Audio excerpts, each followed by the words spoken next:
किसी भी गांव या शहर में रहने वाले बच्चे ये तो जानते हैं कि हमारे गांव या शहर में कौन सा विद्यालय है, कितने कॉलेजेस हैं, सबको पता है। लेकिन उनमें से बहुत कम बच्चे ऐसा जानते हैं कि उसका रास्ता कौन सा है, यानी किस रास्ते पे जाकर के हम उस कॉलेज या स्कूल तक पहुंच सकते हैं। ठीक उसी प्रकार हमें ये तो पता है कि CUET का एग्जाम देने से हम DU, BH जैसी यूनिवर्सिटीज को टारगेट कर सकते हैं, लेकिन उस CUET का एग्जाम क्रैक कैसे होगा, कितने सब्जेक्ट होते हैं, इनको कैसे पढ़ना होता है, क्या 12वीं के साथ ही हम इसको मैनेज कर सकते हैं, ये बहुत कम बच्चों को पता होता है। तो बच्चों, CUET 2027 जो आप टारगेट कर रहे हैं उनके लिए ये वीडियो बहुत ही ज्यादा इंपॉर्टेंट होने वाला है। साथ ही बच्चे जो 12वीं की तैयारी कर रहे हैं वो भी मेरे साथ लास्ट तक जरूर जुड़े रहें, क्योंकि आपके लिए आज ये वीडियो स्पेशली तैयार किया गया है ताकि हर बच्चा अपने भविष्य को लेकर भी उतना ही सीरियस हो जाए। तो चलिए शुरू करते हैं। सबसे पहले कि 2027 जो CUET का एग्जाम है वो कैसे क्रैक होगा, मैक्सिमम स्टूडेंट्स क्रैक क्यों नहीं कर पाते। पहला प्रश्न तो ये है कि पढ़ता तो 12वीं सब है, CUET में 12वीं का ही सिलेबस आता है, लेकिन फिर भी अगर लाखों बच्चे फॉर्म भर रहे हैं तो उनमें से केवल 1-2% बच्चे ही क्यों सिलेक्ट होते हैं।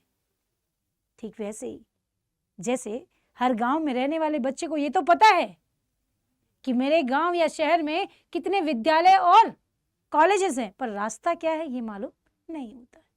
तो बच्चों, पहली बात तो ये कि जब भी किसी एग्जाम को क्रैक करना होता है तो उसके लिए कुछ जो गलतियां हैं उनको हमेशा अवॉइड करना चाहिए। क्या ऐसी चीजें हैं जो नहीं करनी है, करना क्या है ये हम बताते हैं, लेकिन क्या नहीं करना चाहिए वो भी तो बताना जरूरी है। तो सबसे पहले हम बात कर लेते हैं बच्चों कि जब भी हम पढ़ाई शुरू करते हैं किसी कॉम्पिटिटिव एग्जाम की स्कूलिंग के साथ, तो वहां पर हमें सबसे पहले ध्यान रखना चाहिए कि स्ट्रेटेजी जिसके पास नहीं होती है, जिस बच्चे ने तैयारी नहीं की है, पता ही नहीं है कि किस तरह से पढ़ाई करनी है, प्लानिंग ही नहीं है, अगर बिना प्लानिंग के चलते हैं तो ठीक वैसे ही जिना बिना मैप के रास्ते पे आप चल रहे हैं।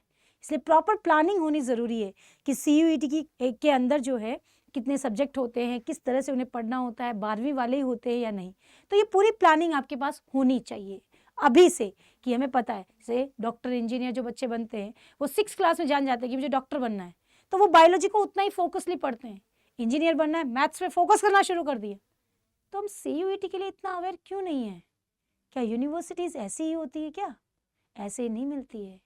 टॉप यूनिवर्सिटी में पढ़ने के लिए उस लेवल की तैयारी भी करनी होती है, तो प्लानिंग पूरी होनी चाहिए। जिनके पास प्लानिंग नहीं होती उनका सिलेक्शन भी नहीं होता। सेकंड, सिलेक्शन किनका नहीं होता? जिनके पास गाइडेंस नहीं होती, जिनके पास कोई मेंटर नहीं है, जिनके पास कोई डायरेक्शन नहीं है, कंफ्यूजन ही कंफ्यूजन है, सॉल्यूशन कुछ पता नहीं। लास्ट मिनट में जो क्या करते हैं, खड़े होते हैं, जागो मोहन प्यारे तो जागते हैं। अब हम CUET क्रैक कर लेंगे, फोन आता है, मैम क्या मैं 1 महीने में पढ़ के CUET क्रैक कर सकता हूँ? नहीं हो सकता। हम तो वो टीचर्स हैं साफ ही कहने में विश्वास रखते हैं। क्यों भ्रम में रखे बच्चों को, क्यों कराए उनका साल खराब। तो पहले से ही तैयार करो, लास्ट में आंखें खोलो कि 12th में मैनेज हो जाएगा। करने के लिए उसकी प्लानिंग भी करनी पड़ेगी, यूं ही नहीं होता है ना। चाहने से कुछ नहीं होता, उसको पाने की शिद्दत और मेहनत दोनों करनी पड़ती है। अब बच्चों शुरू करते हैं कि CUET 2026 को 12वीं के साथ अपने को करना है, तो हमें पता होना चाहिए कि एक्चुअली ये है क्या, इसमें क्या होता क्या है। ये एक ऐसा एग्जाम है जिसमें 3 सेक्शन में पेपर आता है। आपके पास 3 पार्ट होते हैं। 12वीं में जो लैंग्वेज पढ़ी है वो लैंग्वेज आपको लेनी होती है, वही पढ़नी है। उसके बाद डोमेन जो 12वीं में आपने पढ़े हैं वही पढ़ने होते हैं, बस एक्स्ट्रा पढ़ना होता है। तो आपके पास section 3 GAT general aptitude test, जिसके अंदर आपके पास में क्वांट, रीजनिंग और GK आता है। ये वाला सब्जेक्ट आपको अलग से पढ़ना होता है। तो ये तो आप 12वीं में पढ़ रहे हैं ना, ये तो आप पढ़ ही रहे हो ना। इस चीज को लिए थोड़ा सा 1 घंटा निकालो। अगर साल भर आप 1-1 घंटा इस सब्जेक्ट को देते हैं तो यकीन मानिए लास्ट में जब आप फरवरी में अपना एग्जाम देके के आगे बढ़ेंगे तो CUET में आपका इसका स्कोर सबसे हाईएस्ट होगा।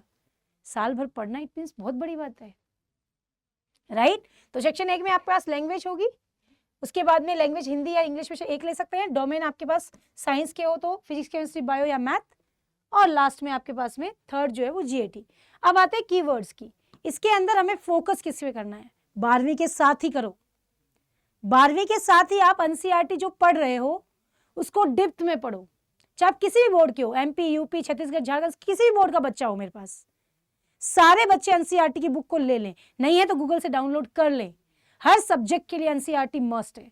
फिर उसके एमसीक्यूज लगाओ, यानी उसके अंदर के क्वेश्चंस लगाओ एमसीक्यूज पैटर्न में, देन सिलेक्शन रटने से नहीं, कॉन्सेप्ट क्लियर करने से आता है। अब आते हैं कि 90% स्टूडेंट, ये तो मालूम चल गया कि सीयूईटी क्रैक करने के लिए हमें क्या पता होना चाहिए। हमें सेक्शंस के बारे में पता होना चाहिए, हमें जो है वो स्ट्रैटेजी होनी चाहिए, हमारे पास मेंटरशिप होनी चाहिए, है ना, हमें लास्ट मिनट पे आंखें नहीं खोलनी है, हमें पता होना है। ठीक है, अब बात कर लेते हैं जो 90% स्टूडेंट गलतियां कर रहे हैं। सबसे पहले लेट स्टार्ट करना। बच्चे सोचते हैं 12वीं हो जाए उसके बाद करेंगे, या फिर कई बच्चे नवंबर में अक्टूबर जो होता है, फरवरी के अंदर जब फॉर्म आता है तो उस समय आप फॉर्म भर देते हैं, चलो भाई फॉर्म भर देते हैं, तैयारी तो क्या कर लेंगे, हो गया 12वीं तो है। ऐसा नहीं है। अक्टूबर नवंबर में माइंडसेट बनता है, फरवरी में जब आते हैं तो फॉर्म भरते हैं, उसके बाद में एग्जाम। लेकिन ऐसा नहीं करना है। 12वीं के साथ जब 12वीं शुरू हो रही है तभी सीयूईटी के दिमाग में क्लियर होना चाहिए कि हम ये सोच रहे होते हैं कि लेट स्टार्ट करेंगे, अभी टाइम है, बाद में पढ़ेंगे, रियलिटी टॉपर अभी से शुरू कर चुके होते हैं। सीयूईटी में सिर्फ थ्योरी नहीं होती है, सीयूईटी में एमसीक्यूज भी होता है। एग्जाम प्रैक्टिस जरूरी है, सिर्फ थ्योरी से काम नहीं चलेगा। फिर आता है रैंडम रिसोर्सेज। हम उठाते हैं कहीं भी यूट्यूब पे कोई भी खोल के देख लेते हैं, नहीं, ऐसा प्लेटफॉर्म जो वेल तरीके से आपको एक्सप्लेन करता है सिलेबस को सीयूईटी का। आजकल हर कोई उठता है सीयूईटी पढ़ाने लग गया, तो सिलेक्शन नहीं होते हैं बेटा उससे। ये केवल और केवल मिस गाइडेंस होती है, जहां पर लोग 15-15 सालों से पढ़ा रहे हैं, एक्सपीरियंस्ड है, उस प्लेटफॉर्म पर ही पढ़िए, ये आपके लिए बेहतर है। बाकी आप खुद समझदार भी हैं। हर किसी की स्ट्रेटजी फॉलो करने से कंफ्यूजन होता है, फोकस नहीं हो पाते हैं, इसलिए फोकस करना जरूरी है। मॉक टेस्ट इग्नोर करना सबसे बड़ी लापरवाही होती है, इसलिए मॉक टेस्ट लगाना भी जरूरी है। अब आ जाते हैं बेटा कि हम कैसे इसको क्रैक कर रहे, स्टेप बाय स्टेप इसको हम जानते हैं। सबसे पहले 12th के साथ जो एनसीईआरटी की बुक आपके हाथ में है वो क्या है, बाइबल। लाइन बाय लाइन पढ़ो, खासकर केमिस्ट्री और बायोलॉजी को, इन दोनों को तो बहुत इंपॉर्टेंटली लाइन बाय लाइन पढ़ना है। उसके बाद में डेली एमसीक्यूज रोजाना 1 घंटा इतना तो निकाल ही सकते हैं आप, 40 से 50 एमसीक्यूज करो डेली, है ना। एक्सपेक्टेड क्वेश्चन जरूर कीजिए, शॉर्ट नोट बनाओ, फॉर्मूला शीट हो गई, रिएक्शंस हो गए, इंपॉर्टेंट पॉइंट्स और रिवीजन में काम आएंगे। और उसके बाद वीकली जो मॉक टेस्ट होते हैं उनको Sunday to Sunday full mock test दो। फिर उसमें जो गलतियां हैं, जहां पर गलती हुई है उसको देखो, उसके कॉन्सेप्ट को लिखो, उस क्वेश्चन को लिखो, वो गलतियों के नोट्स बनाओ ताकि वो एग्जाम में रिवीजन करने के लिए हेल्प कर सके। Time management is must. 2 या 3 subject daily board plus CUET का बैलेंस रखें। जो बोर्ड में पढ़ रहे हो वो तो थ्योरी है, पढ़ ही रहे हो। आप अगर 2 घंटे बोर्ड्स के क्वेश्चंस लगा रहे हो तो 1 घंटा या आधा घंटा एमसीक्यूज डेली लगा सकते हो ना। से यस और नो कमेंट सेक्शन में जरूर बताना। आपके अंदर वो ललक होनी चाहिए कि यस मुझे करना है। उसके बाद सबसे इंपॉर्टेंट होता है बेटा कंप्लीट टाइम टेबल की स्ट्रेटजी। इसको भी फॉलो करना बहुत जरूरी है ना, कि हमें क्या कब कैसे पढ़ना है। सबसे पहले हम बात करते हैं बच्चों, एनसीईआरटी के जो कॉन्सेप्ट होते हैं उनको पहले 3 महीने में अच्छे से पढ़ लो। यानी कि अगर आप अभी से शुरू करते हैं तो सिंपल बात है ना, अभी क्या है, अप्रैल, मई, जून और जुलाई, 3 महीने में एनसीईआरटी अच्छे से कॉन्सेप्ट को क्लियर करो। उसके बाद अगले 3 महीने में एमसीक्यूज और पीवाईक्यूज लगाइए। डेली 40 से 50 एमसीक्यूज लगाएंगे, प्रीवियस ईयर के क्वेश्चन को सोल्व करिए। ज्यादा नहीं है, ये हो सकता है डेली अगर आप करेंगे तो ज्यादा बर्डन नहीं आएगा लास्ट में जाकर। उसके बाद में मॉक टेस्ट और उसका रिवीजन अगले 3 महीने में, और लास्ट 3 महीने में आपको फुल लेंथ टेस्ट, स्पीड और एक्यूरेसी जो है वो एकदम बिल्ड हो जाएगी, बढ़िया से आप कर पाएंगे। तो ये जो टाइम टेबल मैंने बताया है, कंप्लीट जो आपकी स्ट्रेटजी है उसको फॉलो अभी से कीजिए बच्चों, तभी मजा आए। राइट। अब आते हैं लास्ट में सबसे इंपॉर्टेंट जो होता है, सक्सेस की जो जर्नी है वो स्टार्ट कहाँ से होती है? यहीं से होती है बेटा।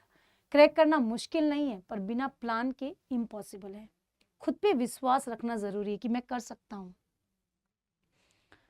है ना। प्रॉमिस करो कि मैं डेली 1% बेटर बनूंगा ही बनूंगा। खुद से कमिटमेंट करो कि आज मैंने 50 प्रश्न सोचे थे, 40 हुए, कल मैं 50 पक्का करूंगा। हो सकता है 45 ही ऊपर हुआ तो, बढ़ा तो। खुद से प्रॉमिस करो। देन सेव स्ट्रैटेजी हमेशा आपके माइंड में फिक्स होनी चाहिए कि यस मैं करूंगा। और उसके बाद में स्टार्ट कर दो। 2027 में सिलेक्शन कोई रोक नहीं पाएगा। देन कमेंट में जरूर लिखना आई विल क्रैक CUET, जरूर लिखना बच्चों। अगर 2026 की तैयारी कर रहे हैं तो प्रतिज्ञा बैच में एनरोल कीजिए, और अगर 2027 के लिए तो आप हमारे करियर अड्डा के ऐप पे जाकर तुरंत अभी महापैक में एनरोल कीजिए, क्योंकि वो महापैक जो आपको पूरे साल के बैचेस के लिए फ्री एनरोलमेंट देता है। अभी जाइए, एनरोल कीजिए, मिनिमम प्राइस है। अभी से अपनी तैयारी को स्ट्रॉन्ग कीजिए, राइट। तो चलिए बच्चों, आज का सेशन बस इतना ही। मिलेंगे क्लासेस में, तब तक खुश रहिए, मस्त रहिए, पढ़ते रहिए। बाय बाय, टेक केयर, जय हिंद।